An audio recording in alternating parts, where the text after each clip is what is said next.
Salut à toi et bienvenue dans cette vidéo. Pour faire simple, si tu ne me connais pas, je m'appelle Kylian, j'ai 24 ans et je travaille dans l'industrie du mannequinat depuis plus de 3 ans maintenant.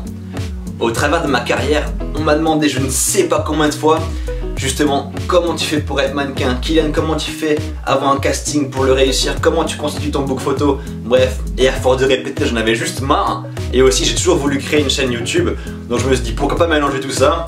Et voilà, ma chaîne YouTube sera dédiée justement à démocratiser le monde du mannequinat et répondre à toutes vos questions. Dans cette vidéo, je vais vous dire en 4 étapes comment intégrer une agence de mannequinat. Vous êtes prêts? Allez, on y va.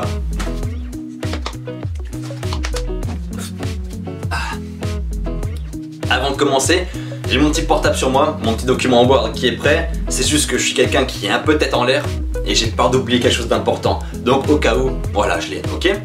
L'étape numéro 1, c'est donc faire des Polaroids. Qu'est-ce que c'est un Polaroid? Tout simplement, c'est une photo ou une vidéo, donc de toi, on va dire, à l'aspect, l'instant T le plus naturel que possible, d'accord? Sans retouche photo, sans retouche maquillage, sans retouche lumière, bref, toi au naturel. Ok? Donc qu'est-ce qu'il faudra faire dans ces pots-là? Il faudra d'abord te prendre en photo sous différents angles. Mais avant ça, quelles sont les tenues à avoir? Les vêtements, ce que je recommande le plus souvent, c'est un jean et un t-shirt. Hyper basique, d'accord? De préférence noir. Ça, c'est ma petite astuce, c'est parce que le noir, ça va permettre de t'affiner un peu les contours du visage. Mais bon, voilà, on chipote. Mais voilà, un jean, un t-shirt, on va dire de taille assez fit qui vont ta silhouette. Simplement parce que si tu as du oversize ou des vêtements hyper colorés, on va dire que oublie pas que le client va vers tes Polaroids, les agences aussi. Il faut qu'ils arrivent à t'imaginer avec des vêtements spécifiques, d'accord? Donc reste naturel. T'as un style à côté, c'est pas grave si t'es maintenant extravagant, c'est pas grave, mais pour les Polaroids, un jean, un t-shirt sera parfait. Ça fera amplement l'affaire et ça fera très bien l'affaire même. Au niveau du lieu, un mur blanc sera parfait. Ou sinon, tu vois, là c'est en bleu, mais c'est neutre, il n'y a pas trop d'informations, donc c'est vraiment l'idéal. Si maintenant tu es chez la mamie ou chez toi et t'as pas envie de montrer de l'intérieur de ta maison ou tu as une tapisserie vraiment affreuse, bah tu peux le faire dehors. Tu trouves un mur blanc ou n'importe quoi, même si t'as rien, c'est pas grave. L'important, comme rappelé, c'est toi à l'instant T, c'est pas non plus le paysage. Donc, ce qui est important, si tu fais en extérieur aussi, c'est la lumière. Ça, c'est vraiment un point que peu de gens prennent en considération quand ils débutent. Mais voilà, si tu veux faire un Polaroid à l'extérieur, fais-le plutôt en matinée ou justement en fin d'après-midi. Les rayons soleil sont beaucoup moins puissants et voilà, tu n'auras pas les yeux totalement... Enfin, moi je prends en connaissance de cause, j'ai les yeux bleus et voilà, je vais dehors au soleil, je suis ébloui comme pas possible. Et même si maintenant j'ouvre mes yeux, ben, tu le verras à mon visage, je serai crispé. Donc voilà, évite les heures où il y a beaucoup de luminosité. Sinon, si t'as vraiment pas le choix, t'as pas le temps le matin, le soir et t'as que l'après-midi, moi je te recommande un jour de grisaille. Pourquoi? Simplement la lumière sera homogénéisée avec les nuages simplement. Tu auras une lumière homogène, naturelle, douce et ça sera vraiment très professionnel, d'accord? Concernant donc les différents aspects du Polaroid, il te faudra plusieurs photos à faire. Donc en portrait, en plan américain, donc de la tête au bassin et également en plein pied, donc de la tête aux pieds. Face, 3/4, profil. Tu peux également rajouter un sourire. Moi c'est ce que je recommande aux gens qui ont un sourire naturel magnifique. Envoyez-le aux agences, ça vous fait un plus par rapport à ceux qui ne l'ont pas, vous voyez. Donc mettez un sourire en plus. Ok. Une fois que les photos Polaroid seront faites, moi ce que je recommande vivement, et ce que j'ai déjà dit à plein de mannequins donc, que j'ai déjà envoyé en agence, faire une vidéo de présentation et une vidéo de catwalk si tu veux défiler, d'accord? Donc qu'est-ce que c'est une vidéo de présentation? Bah c'est simple, tu vas juste dire 5 choses. Âge, nom, prénom, auteur et lieu de résidence. C'est tout. Et pendant la vidéo, tu vas te montrer sur face, 3/4 profil, différents angles, tu peux ajouter différentes expressions. Par exemple, bah justement, si t'es super jovial, mets du sourire. Si t'es dans le fashion, bah reste dans le sérieux, tu vois. Montre tes expressions, mais reste naturel, reste toi-même, d'accord? Faut pas non plus en faire trop au détriment que ça te réussisse pas, d'accord? Et voilà, tu te montres sous différents angles. Après une vidéo catwalk, donc qu'est-ce que c'est une vidéo catwalk? C'est simplement une vidéo où tu vas défiler d'un point B à un point A simplement. Donc moi ce que je recommande souvent c'est de faire 2 allers-retours. Voilà, donc c'est simple, tu demandes à quelqu'un donc de te filmer, un pote, la famille, je sais pas, au juste, bah, si t'as un trépied, une caméra, bah tu te débrouilles tout seul. T'as vraiment pas d'excuses, une caméra frontale avec le smartphone c'est très suffisant. Hein. On n'a pas besoin du Ultra HD. Et voilà, tu marches d'un point A à un point B.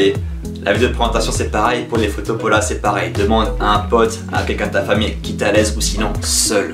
Il n'y a plus d'excuses. Ok. Une fois que l'étape numéro 1 sera finie, donc les Polaroids, on va passer à l'étape numéro 2 qui est les mensurations. Concernant l'étape numéro 2, donc les mensurations, c'est simple, il faut savoir qu'il y a des basiques à avoir. En agence, que ce soit pour les filles, si maintenant tu veux faire du ultra fashion, c'est vrai qu'il faut commencer à avoir un minimum de 1,75. Pour les hommes, c'est 1,85 pour haute couture, 1,82 pour le commercial, c'est les minimums, tout est variable, d'accord? Pareil pour les filles, 1,75 c'est le minimum, à 1,70 on peut commencer, mais voilà, c'est après je vais pas faire du cas par cas, c'est une base et tout est modifiable, ok?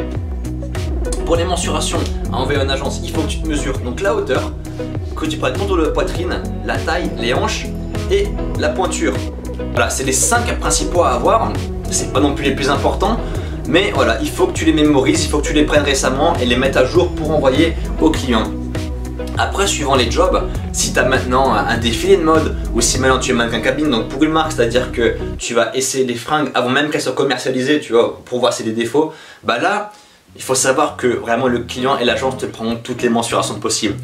J'en ai fait les frais et je peux te dire que waouh, la liste est longue. Hein. Mais voilà, là c'est vraiment des centimètres précis. Toi, on est au début de ta carrière, donc tu prends les 5-10 précédemment, ok? Une fois que les mensurations seront faites, on passe à l'étape numéro 3, qui est donc de trouver et démarcher une agence. Alors c'est simple, hein. Avant de commencer à envoyer 10 000 mails à 15 000 agences en France, à l'étranger, et bref, perdre du temps, bah déjà toi perdre du temps à fond et faire perdre du temps aussi aux agences, dis-toi juste, zen, c'est comme en business, il faut que tu cherches ta cible, d'accord? Toi tu as un profil, les agences ont aussi des profils de mannequins, donc c'est simple. Il faut savoir qu'en agence généralement on trouve des agences de mode, du commercial, de la publicité, du plus size, du fitness model, du détail, de la beauté, waouh, enfant, vieux, comédien, tu vois, en fait la liste elle est vraiment longue. Donc définis ton profil et quelles sont tes qualités. Si maintenant t'es grand, t'es fin, t'es atypique, t'as les joues creuses, va sur les agences de mode. Si maintenant t'es un mannequin plus commercial, donc moi je me considère comme commercial, tu vois, c'est-à-dire amical, à qui on s'identifie rapidement, bah bref, envoie ton profil des agences commerciales, donc publicité, commerciale, communication, etc. Si tu as des talents de comédien, envoie exactement aux agences de comédie. C'est simple, c'est en fait un plus, tu vois. Si voilà maintenant tu es jeune, envoie dans les agences qui font les jeunes. Si maintenant tu as 40 ans, envoie aux agences qui font justement des personnes plus âgées. Justement, c'est de plus en plus recherché en plus.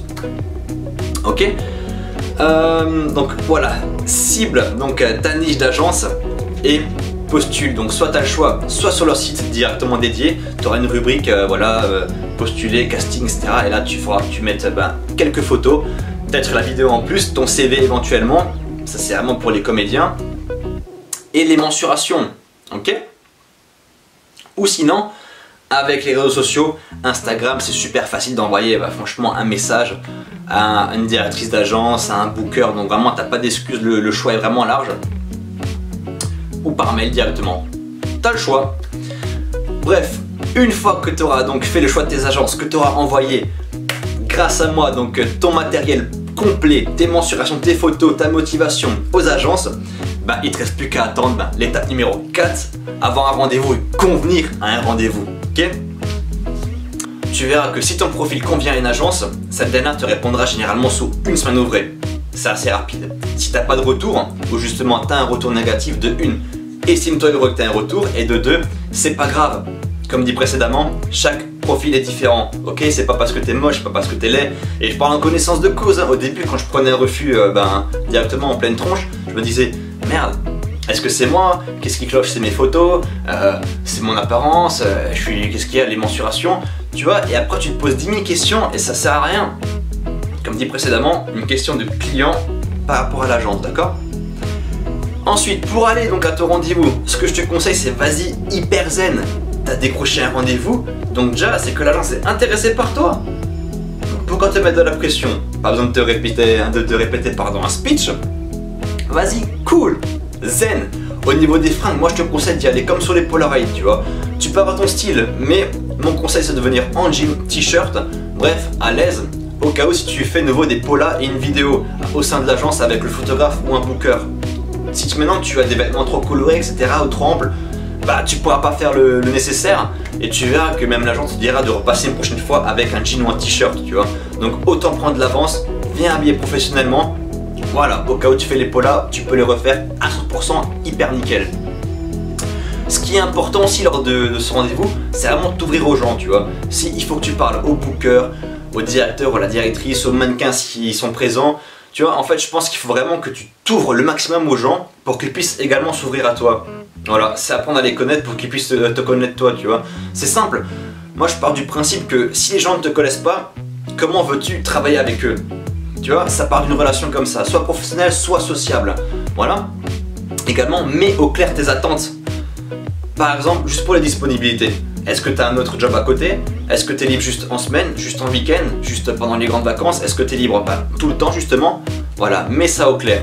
Par exemple aussi, qu'est-ce que l'agence attend de toi et qu'est-ce que tu attends de l'agence? Voilà, est-ce que justement tu veux faire des défilés de mode ou tu veux pas faire de shooting sous vêtements, tu vois? En fait, s'il y a des restrictions, fais-en part à ton agence. Et également, demande des conseils par rapport à ton profil.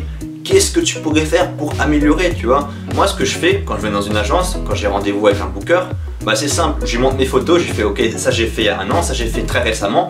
Qu'est-ce qui manque maintenant pour convenir au client de l'agence? Et après il va me dire ouais ok, bah je te recommande ce photographe là, il va t'aider à faire ci et ça. Et après tu ajustes, tu vois. En fait, je pense qu'il faut vraiment avoir ce côté commercial et vendeur. C'est un plus en fait dans le métier du mannequinat. Et voilà, surtout, dis-toi juste que l'agence de mannequinat, s'ils te prennent, c'est pour gérer ta carrière, c'est pour t'aider. Eux aussi veulent faire de l'argent et toi tu veux faire de l'argent, tu vois.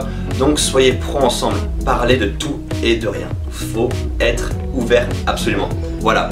Aussi, sois à l'aise, enfin justement, est-ce que dans l'agence, lors de ton rendez-vous, tu étais à l'aise en parlant au booker, en parlant au mannequin? Et si oui, c'est encore une chance pour toi. Tu peux te dire que t'as été retenu, enfin t'as été appelé dans une agence et en plus le courant passe super bien, moi je trouve que c'est génial. Pour finir, tu verras que si tu passes un bon moment à l'agence, si tu te sens à l'aise et que également les bookers, la directrice ou le directeur d'agence aiment ton profil, ils vont te faire signer un contrat et encore une fois, félicitations, t'es enfin mannequin signé en agence. Après bien sûr, dans une autre vidéo, on reparlera de qu'est-ce qu'il faut faire justement pour travailler avec une agence sur le long terme. Mais voilà, tu as officiellement décroché une agence et ça, je t'en félicite. Bah écoutez, je pense que j'ai dit tous les conseils dans mes 4 étapes principales pour démarcher et trouver une agence de mannequinat. Mes potes mannequins, ben voilà, si vous avez un truc à dire, si j'ai oublié une grosse information, ben n'hésitez pas à le dire en commentaire, hein. Franchement, j'en serais super content et ça peut aider également les néophytes. Et pour ceux qui étaient là pour la curiosité et pour l'envie de devenir mannequin, j'espère sincèrement avoir répondu à toutes vos interrogations. Pareil, s'il y a des questions en plus, venez me demander en privé, en commentaire de la vidéo. Je m'y ferai un plus grand plaisir, ok? Voilà, j'espère vraiment vous avoir aidé et restez connectés à cette chaîne YouTube pour avoir toutes les actualités sur le monde du mannequinat. Allez, merci, ciao, on se dit à bientôt.